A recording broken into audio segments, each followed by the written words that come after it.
What's going on, y'all? Welcome back. In this video, we're going to move on to step 2 in our process of mathematizing the coupled pendula problem.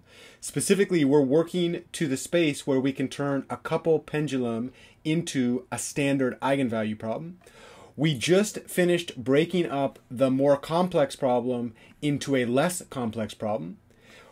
Specifically, we studied the motion and dynamics of a single pendulum in many different phases, and now we're ready to combine that information into two separate pendulums, which is what we're going to do in step 2. The goal of step 2 in this video is to formulate a modeling framework for the coupled pendulum system. We're going to leverage the intuition that we worked very hard to build about single pendulums to start setting the foundation for that modeling framework. To begin, let's go ahead and just have two pendulums from the same support structure hanging independently. Let me say that in a different way. The way that we're going to start constructing our model for the dual pendulum system, for the two pendula system, is to literally take a single pendulum, which is a cord, a bob, and a pivot position, hang it from a support structure. In a different location on the same support structure, we're going to hang a separate pendulum, a bob, a pivot, and a cord. And then we're literally going to leave those independent at the start. Here's a nice visual representation. We have the stable support structure, which is larger than the one for the single pendulum. We have what we call a left pendulum and what we call a right pendulum. Each pendulum consists of a pivot, the location that we take the cord and attach it to the support structure, the inextensible massless cord that doesn't change length, and the bob or weight at the end of that cord. So the fixed end attached to the pivot and the free end has a bob attached. Same thing over in the right pendulum. We have a pivot, frictionless, cord, inextensible and massless. On the free end of the cord, we attach our weight. Each of these pendulums, because they are independent, as if they're a single pendulum with no connections, is free to move back and forth along the arc-shaped path. Because each cord is inextensible, these paths are actually part of a circle. They are arc-shaped paths that define an entire circle if we went 360 degrees. Just as we did for the single pendulum, we are going to introduce some assumptions about the behavior of each pendulum. Both the left pendulum and the right pendulum are going to be assumed to satisfy these assumptions. The first one is, as each pendulum swings back and forth, we assume that no energy loss happens. There's no air resistance, and there's also no friction in the pivot point. The next assumption that we make is that each of these pendulum, the left pendulum and the right pendulum, can swing simultaneously back and forth, and they never touch each other. Another way to say this is we assume that the pivot points are far enough apart so that as these things go to the extreme motion, the masses never hit. Moreover, when these two pendulums swing back and forth simultaneously in time, that motion is in the same two-dimensional plane. So it's not like this pendulum is swinging on one axis and the other pendulum is swinging on the other axis. They're both in the same plane. They both have two-dimensional motion in the same plane of reference. I do want to be really explicit. When we say that they are far enough apart so that they don't touch, we mean for small angle approximations, where in linear algebra, of course, we're going to linearize this system, which means we're focusing on small angle oscillations. The next assumption that we make about our two pendula system is that the cord length in each pendulum is identical. So the left pendulum has measured cord length L, I write that in script L so that it doesn't look like a 1, and the right pendulum has the same cord length. In fact, we could measure that on our McCusker apparatus using a measurement tool like a ruler or a tape measure, but the requirement is that both pendulum has the same length. Next, we say that the weight, which is called the bob, actually has a measurable mass. We can put it on a scale and get a measurement to determine what that mass is, and that measurement will be in kilograms or kgs. In this case, we say that the left mass is assigned scalar m1, which is a representation of the mass measurement for that bob on the left pendulum, and that the right bob has mass measurement M2. Both of those are measured in kg and actually have to do with physical components and measurements using a scale. The next construction we're going to use has to do with the motion of each bob and special reference positions we're going to use throughout our modeling paradigm. Remember, in the single pendulum, we said that if the stable structure was set up so that it was 90 degrees from the ground below it, didn't move, didn't lose energy, and the pendulum comes to rest so that the cord forms a 90-degree angle with the ground below. If you were to draw a line through each cord, that line actually is perpendicular to the ruler underneath the pendulum and also perpendicular to the support structure. The location where that comes to rest, the location of minimum potential energy, we call the equilibrium position of each pendulum. So in this situation, in pink here, we've highlighted the equilibrium position for the left pendulum, where the pendulum would come to rest with minimum potential energy. And the same thing is true on the right. In light blue, we've highlighted the equilibrium position for the right pendulum. Just like we did when we were studying the single pendulum case, we can use the equilibrium position as well as the current position of the cord to define an angle for each pendulum. So for the left pendulum, mass M1, we're going to say that the angle between equilibrium position and the current position of the cord is going to be θ1 of t, and that's measured in radians. The same thing over on the right pendulum, the angle between the light blue equilibrium and the dark blue cord we're going to call θ2, and that's the angle associated with mass 2. Down here we write that mathematically, and using the hours of pain and suffering that we spent getting to know our single pendulum problem, we can actually leverage that to describe Newton's second law on each of those pendulums. Remember that Newton's second law states that the net force acting on any point mass is equal to the mass times the acceleration of that mass. And normally when we write these forces and this acceleration, we're using the same frame of reference. Remember in our discussion of the single pendulum, we had only two forces acting on each pendulum bob, the tension force inside the cord and then the force of gravity vertically pointing downward. We resolved those two forces to be in the same frame of reference by decomposing the force of gravity into orthogonal components. One of those was in the direction of the cord, and when we did that, there was no acceleration along the quote-unquote cord vertical direction. In other words, this bob didn't fall down off its path. It stayed constant distance from the pivot. The component tangential to the arc-shaped path, that component was the one that really determined the motion of that because it was the net force. These two forces canceled out and we were left only with that one. Moreover, we used trigonometry in our discussion to put not only a magnitude but a direction. Specifically, we said that the net force happened in the opposite direction of positive thetas. So positive theta happens to the right. This force is pointing in the opposite direction, so that's going to be the net force is negative. That's a direction along that line. And then we said that the magnitude of that force is going to be the magnitude of the gravitational force acting on each mass times the sine of theta. We said a lot about that in that single pendulum video. Go back and take a look at that. But what that means is the net force on mass 1 is going to be equal to the mass times the acceleration. In this case, the function that we're differentiating twice is going to be the arc length function. Arc length is L times θ1. So if I take the second derivative of arc length, that's L times θ1 double dot. This is Newton's second law. The left-hand side gives me an exact representation of the net force on my mass. The right-hand side gives me a representation of mass times acceleration. This was true for each individual pendulum, so not only does that hold for mass 1, it also holds for mass 2, or my right pendulum, and that's what we see. Here we've got the net force acting on mass 2 in that tangential axis, the axis that touches the arc-shaped path just once. On the right, we've got mass times acceleration.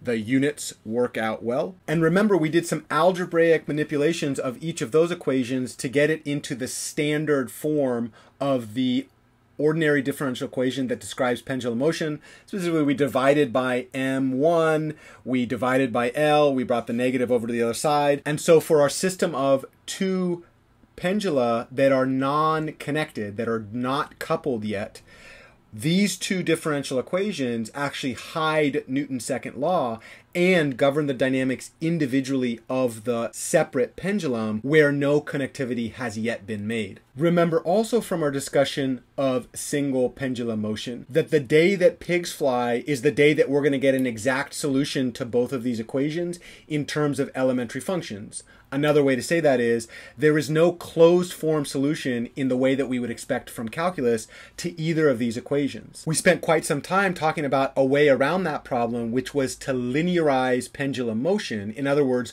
restrict the angle of oscillation so that we could actually think about projecting each mass down orthogonally. So if I put a light, in this case a laser, directly above the mass so that the line between the light source and the shadow forms a 90-degree angle with the ruler. That projection we're going to call the shadow of our bob onto the ruler axis. We could do the same thing with the equilibrium position. So the pink mark at the bottom of that arc is the actual equilibrium position. The pink mark along the ruler is the projected equilibrium position, the orthogonal projection, the shadow projection of that particular orientation of mass 1. We can actually measure the location of that projection onto the ruler of the equilibrium position. We call that x1. So this is an actual position measurement tool, a ruler. Perhaps we say that the ruler goes positive to the right, so the 0 mark of the ruler is over to the left, and then as I go to the right, this ruler goes 1, 2, 3, goes up that way. When we look at the projection of mass 1 onto the ruler, we could call that x1 of t, and the reason that's a function of t is as the mass moves left and right, that shadow is going to move left and right. The same projection, the same linearization we can do on the right pendulum. We can project the equilibrium position down onto the ruler, call that location x2. We can literally measure that with a ruler and talk about the exact location. So too, we can project the mass down onto the ruler. We'll call that x2 of t. That's a function. Notice this projection, this linearization turns a curved path, a semicircular path, a portion of a circle, an arc, into a straight line. Motion along the curve gets linearized, goes from nonlinear to linear. Same thing over here, goes from nonlinear to linear. In our discussion of single pendulum motion, remember we said that we required small angle oscillations, or that each theta is less than 0.1 radians, which is slightly less than 7 degrees. When we did this, we formally introduced the mathematical variables. X sub I is the equilibrium position along the ruler. X sub I of t is the position of the orthogonal projection along the ruler, or the linearization of the pendulum bob's motion. And then remember, when we were measuring distances or acceleration, instead of thinking about the arc length, we thought about the displacement between equilibrium and the position at any time. We could actually introduce something called the displacement function. So u1 of t, the function that describes the distance between those two things, is x1 of t minus x1. u2 of t is x2 of t minus u2. And in the small angle approximation, we're using the displacement along the ruler as a proxy measurement for arc length. Further, we made sure to specifically state the relations using both trigonometric identities and linearization. Over here, sine of theta of t was u of t divided by L, based on the trigonometric triangular relationship between those three quantities. And then over here, we said that locally around 0, if theta is very, very close to 0, the sine of theta is very closely approximated by theta itself, or the tangent line to sine at 0 looks a lot like sine when you zoom into the origin. What was really nice about that is when we took the second derivative of theta, it ends up that we can state that second derivative in terms of our displacement function u. Once we made those linearizations, we could replace the right-hand side every time we saw theta double dot, we could replace that with u double dot divided by L. So the L's would cancel out, and I would have left the second derivative of the displacement on the right-hand side. On the left-hand side, every time I saw sine of theta, I could replace that with u sub I of t divided by L. And that's exactly what happens when we linearize our system and we state Newton's second law for each individual pendulum in that larger structure. The left-hand side is an approximation for the tangential force, except this force is now in the direct u-axis. It's along the ruler. It's in the direction of the ruler. The right-hand side, the L's have disappeared, and I just have m1 times u1 double dot. Down here, same thing. Here I'm using m2 because it's the right mass. The right-hand side combines information about the displacement in mass 2, and now I've linearized my forces. But remember, the linearization of forces geometrically was interpreted as the tangential force is the component of the force of gravity that is orthogonal to the chord axis. And what we're saying when we linearize is, instead of thinking about that thing as actually having a changing angle, what if we were to resolve it so that each pendulum has a force that's assumed to be along the u-axis or along the ruler? The nice thing about that is it allows us to think about the behavior of that pendulum as happening in one-dimensional motion rather than worrying about the changing height, the changing z value with respect to our angle. That gets us pretty far along in analyzing a system with two pendulums that are connected to the same support structure and travel in the same plane. Each of those forces, we're going to call, this is the force of the pendulum on mass 1 along the u-axis, so F sub p sub 1, and then this is the force due to the pendulum, the restoring force of the pendulum on mass 2 along the u-axis. In our linearization, we could quantify each of those and say the force of the pendulum on mass 1 along the u-axis happened in the negative direction of displacement, and in the actual dynamics this was sine of theta of t. Here we've replaced it with u1 of t divided by L. Now that we've set up each pendulum individually, kept them separate, and thought about the dynamics of those as if they're separate components, let's go ahead and couple those together. Because of course the point of this is to create a couple pendula problem. In our case, what we're going to do to couple them is attach a extension spring between mass 1 and mass 2, so that spring actually makes a connection between the two of them. Those are no longer isolated components, and in fact this is now a system. They have individual components that are connected together by some linear behavior. When we're connecting the spring to our system, we make some very special assumptions about that spring as it behaves in the motion. First, we assume that the spring has zero mass, so there's no mass in the actual spring. For real springs, that's false. These things actually, you can feel the weight of them. If I had a scale, you could measure them and they have non-zero mass, but we are idealizing this in the context of our mathematical model. When we're doing our lab experiment, there's a way that you can use some mathematical calculations to factor the mass in as part of the point masses in our system. We'll talk about that in the actual lab experiment. The second assumption that we make about the spring is that when we make the connection between the masses using the spring and then put the masses at rest in equilibrium position so that each mass has minimum potential energy, we assume that the masses stay at equilibrium even when the spring attached. In the real system, the spring is actually going to pull the masses slightly away from equilibrium. We're claiming that the laboratory equipment we use has large enough masses and small enough spring constants that that's negligible. In other words, when the system's at rest and the spring is connected, those masses are in their ideal equilibrium state. They're at the bottom minimum potential energy. The next assumption that we make is that when the spring is connected to each mass at equilibrium, there's actually a non-zero internal force stored in that spring with reference to the resting length of that spring. Right now, that spring we're going to call in resting length. This point is subtle, and I want to spend a little bit of time on it. Mathematically, when we measure changes in the internal force of the spring, we are going to measure those changes with respect to our reference equilibrium position, not with respect to the resting length of the spring. Let's go a little deeper. Right now you see two springs on screen here. Each of these springs is at resting length, meaning if I were to connect one of these ends to a fixed position and connect some mass to the other position, that spring will never move that mass because there's no stored energy inside either of those springs.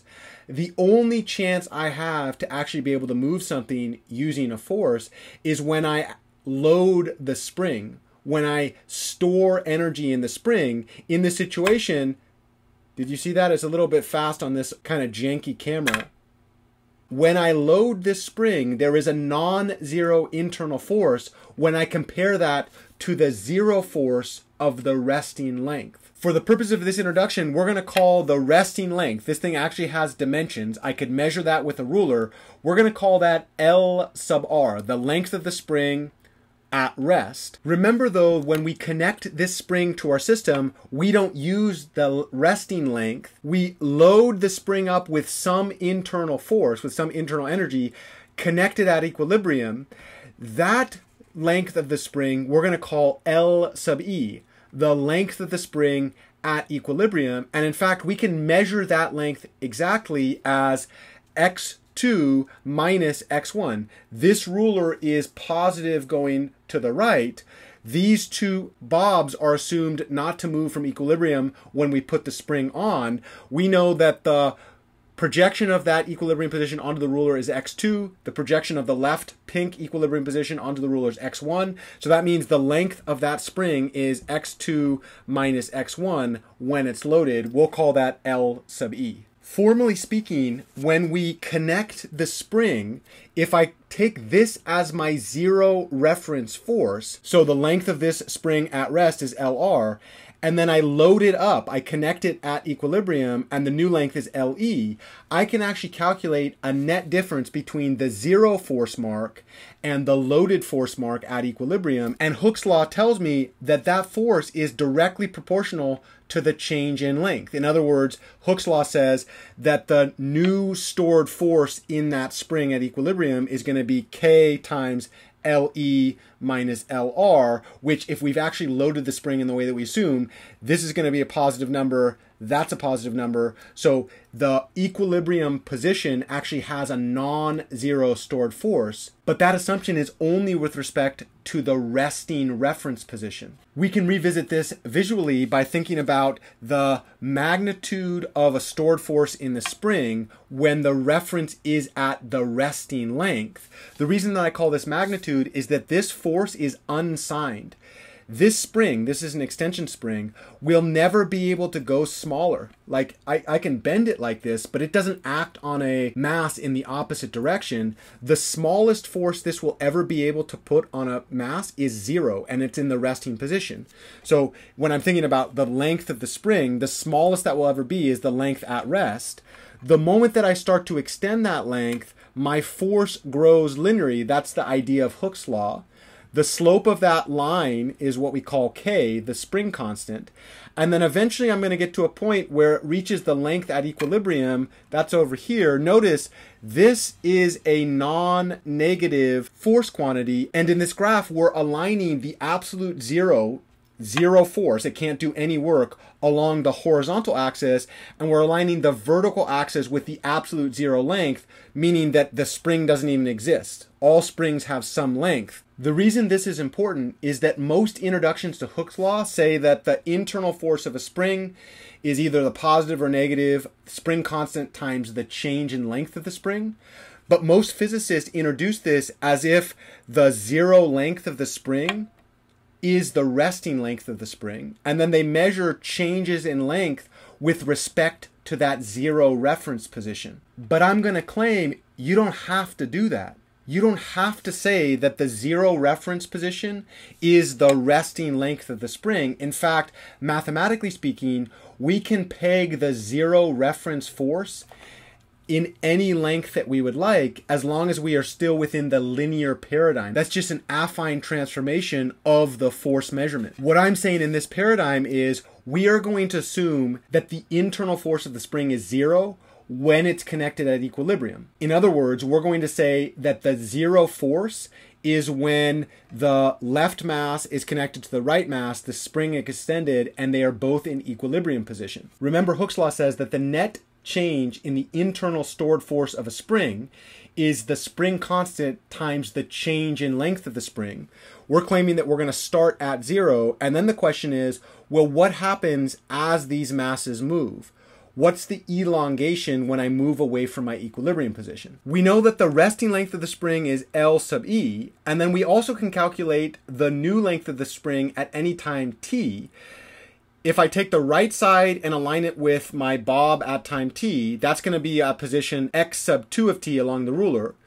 My left-hand side is going to be at position x sub 1 of t, so the new length of the spring, the length of the spring at any time t is x sub 2 of t minus x sub 1 of t, but the change in length is going to be the new length minus the old length. In other words, it's going to be x sub 2 of t minus x sub 1 of t minus the length at equilibrium. But we know what the length at equilibrium is going to be. The length at equilibrium is the difference between those two positions, so that's x2 minus x1. But notice now we can bring that negative through, group terms. This is going to be x2 of t minus x2 minus x1 of t plus x1. But this quantity is u2. This quantity is negative u1, which means if I want to know the force stored inside my spring, that's going to be k times the elongation. We just saw that the change in length of that spring is going to be u2 minus u1. This is no longer a magnitude, a force stored that can only be non-negative. This force actually has negatives built in, right in there. Specifically, if I start at equilibrium and my right mass goes further to the right and my left mass stays here, that's going to be a positive internal force because this difference is going to be positive. If, on the other hand, the two bobs get closer together than at equilibrium, I'm going to go negative with reference to my original stored length. And what's amazing about that is I have now shifted the zero orientation for my internal force so that the zero reference force actually happens at the location that the spring is extended. And that means when I actually make this thing smaller, the spring mathematically is pushing back towards equilibrium position with reference to our original zero force. With that, we have completely set up the structure of our coupled pendula system. We have two pendula hanging from a support system so that they move back and forth in the same plane.